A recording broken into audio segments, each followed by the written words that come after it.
बिस्मिल्लाहिर्रहमानिर्रहीम। बाबु तशदीद फिल बौल। अन इब्न अब्बास रदियल्लाहु तआला अन्हुमा अन्न नबिय सल्लल्लाहु अलैहि वसल्लम मर्र अला क़ब्रैन फ़क़ाल इन्नहुमा युअद्दबान वमा युअद्दबान फ़ी कबीर अम्मा हाज़ा फ़कान ला यस्तंज़िहु मिन बौलिहि व अम्मा हाज़ा फ़कान यमशी बिन नमीमा। वफ़िल बाबि अन ज़ैद इब्न साबित व अबी बकरत व अबी हुरैरत व अबी मूसा व अब्दुर्रहमान इब्न हसन क़ाल अबू ईसा हाज़ा हदीसुन हसनुन सही व रवा मंसूर हाज़ल हदीस अन मुजाहिद अन इब्न अब्बास व लम यज़कुर फ़ीह अन ताऊस व रिवायतुल अअमश असह व समिअतु अबा बकर मुहम्मद इब्न अबान यक़ूलु समिअतु वकीअन यक़ूलु अअमश अहफ़ज़ुल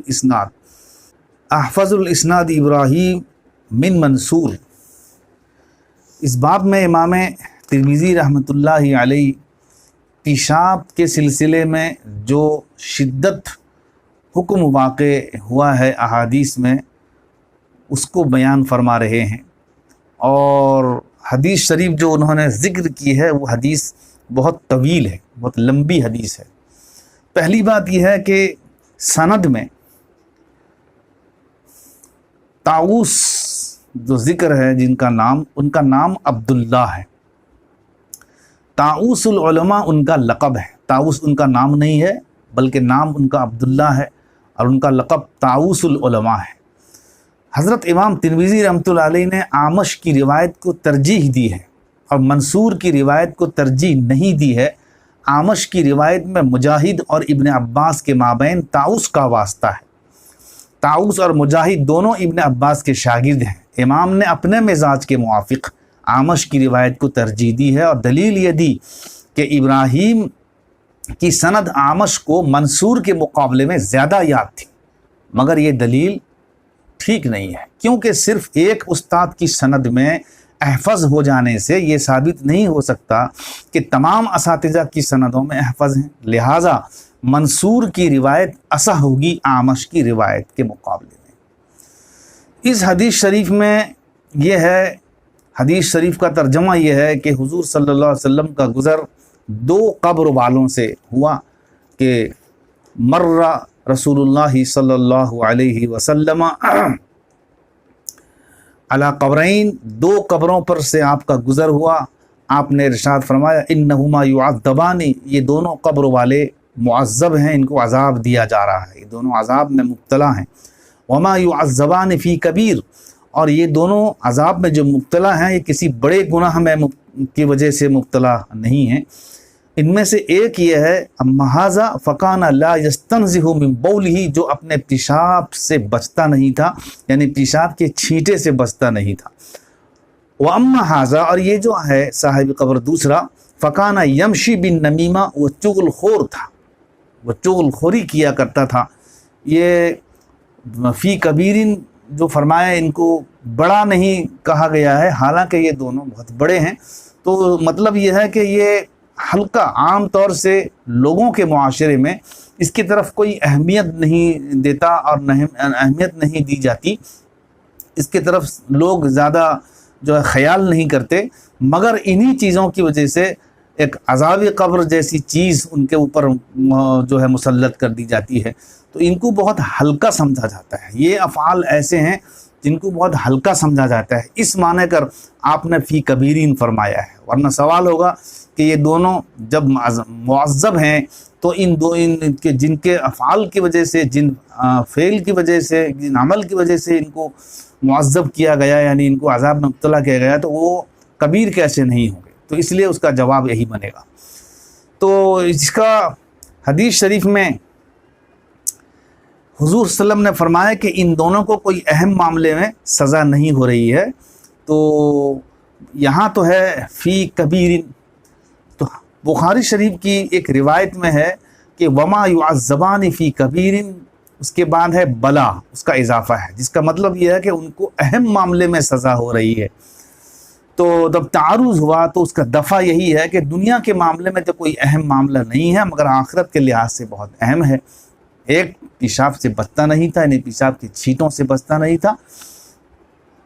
उसकी चंद सूरतें हैं कि पेशाब के छींटों से न बचना। एक तो यह है कि जगह سخت ہو، جگہ جو ہے پتھریلی ہو، جب آدمی اس میں پیشاب کرے گا تو چھینٹیں پڑنے کا زیادہ امکان ہے، یا ہوا کا رخ ہو، ہوا کے رخ پر بیٹھنا، یہ بھی اس کے لیے ایک صورت ہے، یا پیشاب کے بعد اہتمام نہیں کرتا تھا، فوراً اٹھ جاتا تھا، قطرہ گرنے کا امکان ہے۔ الغرض بہت سی صورتیں اس میں ہو سکتی ہیں کہ پیشاب سے بچتا نہیں تھا، یعنی پیشاب کے چھینٹوں سے بچتا نہیں تھا، پیشاب سے بھی بچتا نہیں تھا۔ اس کا مطلب یہ دنیا کے لحاظ سے تو کوئی بڑی بات نہیں ہے، مگر آخرت کے لحاظ سے بہت بڑی ہے، اس لحاظ سے کہ ساری نمازیں رائے گاہ ہیں۔ تو دوسرے شخص کے بارے میں آپ نے فرمایا کہ کانا یمشی بن نمامہ، چغلی کھاتا پھرتا تھا۔ چغل خوری کا معاملہ آخرت میں سنگین ہے۔ امام ترمذی رحمۃ اللہ علیہ نے اس روایت کو لا کر بتلانا چاہا کہ انسان کے اپنے پیشاب کا معاملہ بہت سنگین ہے، دوسرے جانوروں کے پیشاب کی طرف بھی اس حکم کو متعدی کیا جائے گا کہ ان کے پیشاب کے چھینٹوں سے بھی بچنا چاہیے۔ حدیث بہت طویل ہے، جس حدیث کو امام صاحب نے یہاں پیش کیا ہے وہ بہت لمبی حدیث ہے۔ اس میں یہ بھی ہے کہ حضور صلی اللہ علیہ وسلم نے 2 ٹہنیوں کو دونوں کے قبروں پر گاڑ دیا ہے، اور فرمایا کہ ہو سکتا ہے کہ اللہ تعالیٰ ان دونوں کو عذاب میں تخفیف کریں جب تک یہ دونوں نہ سوکھیں۔ معلم یہی بیسا کا لفظ آیا ہے۔ الفاظ ہو سکتا ہے اور عذاب میں تخفیف، یہ سب توجہ کے قابل ہے، کیونکہ بڑے حضرات اور شان علویت رکھنے والے جب ہو سکتا ہے لفظ بولیں گے تو اس میں جو ہے یقینی چیز ہوتی ہے، مگر ہو سکتا ہے لفظ ان کے، جس کو ہم شاہی محاورہ بھی کہہ سکتے ہیں، یہ شاہی محاورہ ہے، لہٰذا یہاں بالیقین ایسا ہوگا، بالیقین عذاب میں وہ تخفیف ہوگی۔ اب عذاب میں تخفیف کس طرح ہوگی، اس میں 2 رائے ہو گئی ہیں۔ محققین کی رائے یہ ہے کہ حضور صلی اللہ علیہ وسلم کی دعا کی برکت سے تخفیف ہوگی، گویا حضور صلی اللہ علیہ وسلم کی سفارش ہوئی اور قبول ہوئی موقت مدت تک، یعنی ٹہنیوں کے خشک ہونے تک۔ اس رائے کے لحاظ سے آگے سوال جواب سب ختم ہو جائیں گے، اور یہ محققین کی رائے ہے۔ مسلم شریف کی ایک روایت میں یہ لفظ بھی زیادہ ہے، فَأَحْبَبْتُ بِشِفَاعَتِي، یعنی حضور فرما رہے ہیں کہ ان دونوں کو عذاب ہو رہا تھا، میں نے یہ چاہا کہ اپنی شفاعت کی وجہ سے، اپنی شفاعت سے ان دونوں کے عذاب میں تخفیف کروا دوں، اور موقت مدت تک، جب تک یہ دونوں ٹہنی خشک نہ ہو جائیں، تر و تازہ رہیں گی۔ تو وہاں پر حببت بشفاعتی کا بھی لفظ اضافہ، اور یہ مسلم شریف میں ہے۔ تو لہٰذا یہ رائے محققین کی ہے جو بالکل صحیح رائے ہے، اور اس میں سوال و جواب جو آگے آنے والے ہیں سب ختم ہو جائیں گے، جیسا کہ دوسری رائے جس کا ذکر ابھی، یہ رائے جو دوسری ہے یہ عام انسانوں کی رائے ہے، ٹہنی کی تسبیح خوانی کی وجہ سے تخفیف ہوگی۔ وہ کہتے ہیں کہ ٹہنی جو تسبیح خوانی کرتی ہیں، ہر سبز چیز، ہر تر و تازہ چیز یہ اللہ کی تسبیح خوانی کرتی ہیں، تو یہ ٹہنی بھی تسبیح خوانی کرے گی، اس تسبیح خوانی کی وجہ سے عذاب میں تخفیف ہوگی۔ اس مطلب کی وجہ سے جو قبوری مسلمان ہیں انہوں نے قبروں میں پھول ڈالنے کا جواز نکالا ہے۔ تو ہم جواب دیں گے کہ یہ مطلب صحیح نہیں، صحیح مطلب تو پہلا ہی مطلب ہے۔ دلیل اس کی یہ ہے کہ اگر ٹہنی کی تسبیح خوانی کی وجہ سے تخفیف ہے تو صحابہ کرام رضوان اللہ تعالی علیہم اجمعین اس پر ضرور عمل فرماتے۔ تو گویا کہ صحابہ نے دوسرے مطلب کو غلط سمجھا، صحیح نہیں سمجھا۔ تو صحابہ پہلے ہی جماعت ہے جو مطلب کو سمجھ رہے ہیں، اس جماعت کی سمجھ کے اوپر کسی کو تقدم حاصل نہیں ہے۔ صحابہ رضوان اللہ تعالی علیہم اجمعین کا جو فہم ہے، جو سمجھ ہے، ما و شما کے مقابلے میں کوئی اہمیت نہیں ہے۔ اگر بالفرض مان لیا جائے کہ ٹہنی کی تسبیح خوانی کی وجہ سے تخفیف عذاب میں ہوا، تو پھر بھی پھول کا جواز نہیں نکلتا، کیونکہ حضور نے فساق کی قبر پر گاڑی ہے، زاہد اور متقی کی قبر پر نہیں۔ پھول کا جواز کیسے نکلا؟ جبکہ پھول گاڑا نہیں جاتا ہے، پھول کو جو ہے چڑھایا جاتا ہے، جیسے ہندو اور غیر مسلم جو ہے لوگ جو ہے چڑھاتے ہیں اپنا چڑھاوا، تو یہاں پر بھی اسی طرح سے ان کی مشابہت ہوئی۔ رکھنے کا جواز बदर्जे मजबूरी निकल सकता है, मगर वो भी सही नहीं है, मगर चढ़ाना किसी तरीके से भी साबित नहीं होगा। चढ़ाना और रखना दोनों में बौन अजीब है।